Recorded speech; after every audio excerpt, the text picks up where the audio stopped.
Assalamualaikum warahmatullahi wabarakatuh. Yuk kita belajar tentang lembaga penegak hukum dalam menjamin keadilan dan kedamaian.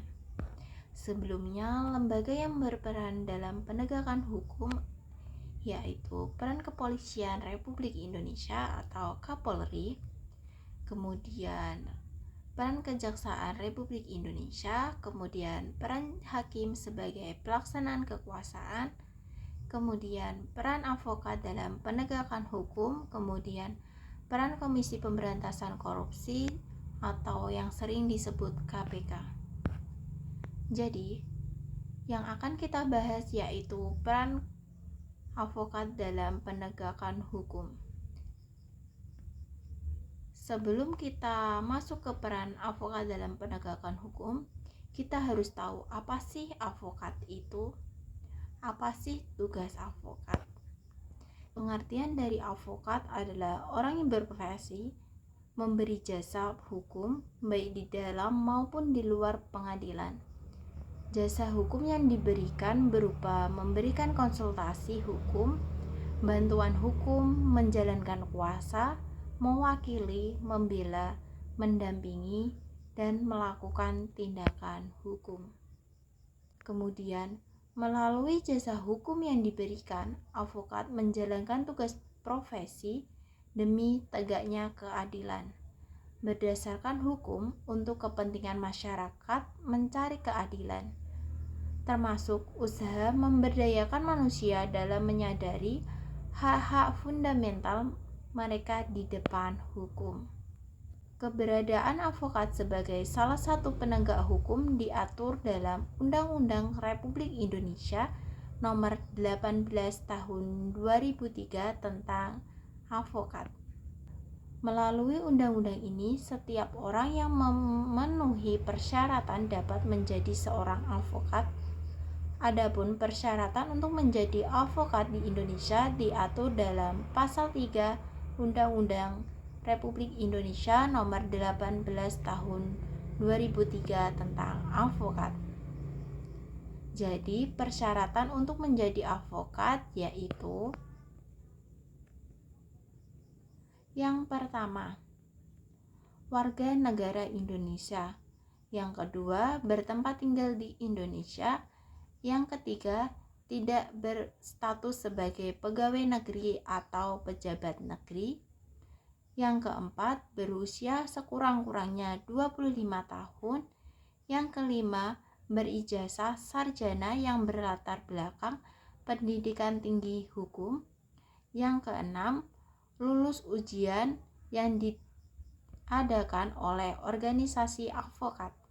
Yang ketujuh, magang sekurang-kurangnya 2 tahun turut-menerus pada kantor advokat.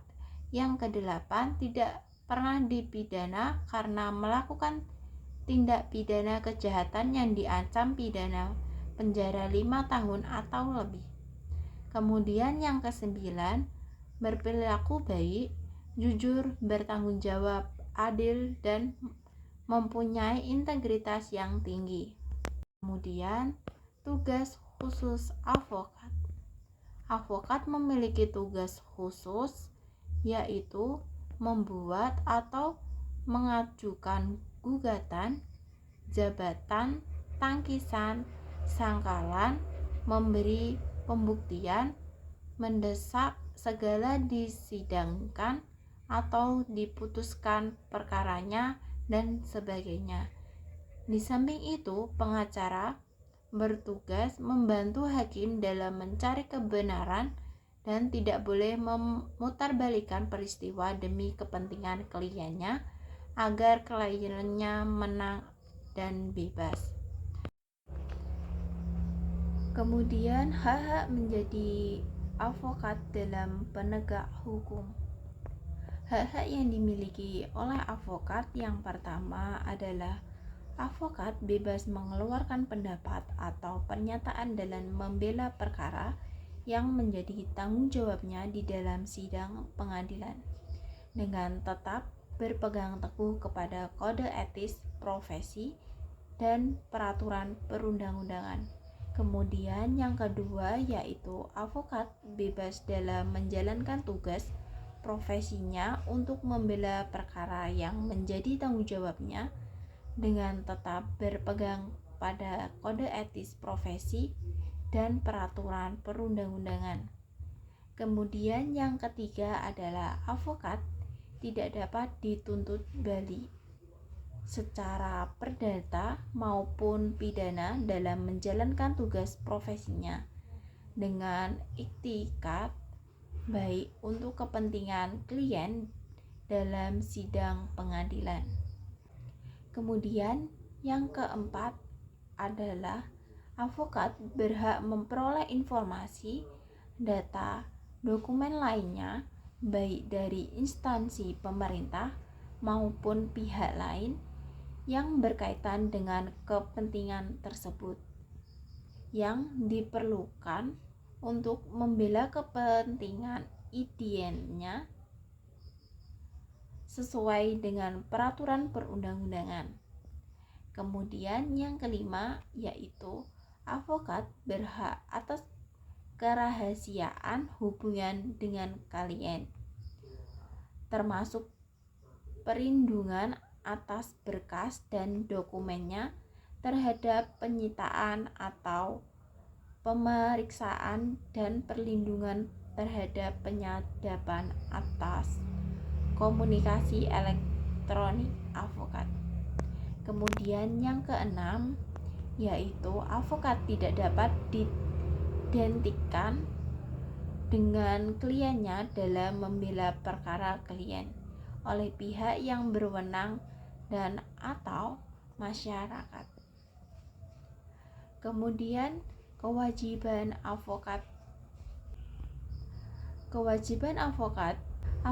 dalam menjalankan tugas profesinya dilarang membedakan perlakuan terhadap klien berdasarkan jenis kelamin, agama, politik, keturunan, ras, atau latar belakang sosial dan budaya. Avokat dilarang memegang jabatan lain yang meminta pengadilan sedemikian rupa sehingga merugikan profesi avokat atau mengurangi kebebasan dan kemerdekaan dalam menjalankan tugas profesinya. Kemudian, avokat dilarang memegang jabatan lain yang bertentangan dengan kepentingan tugas dan martabat profesinya.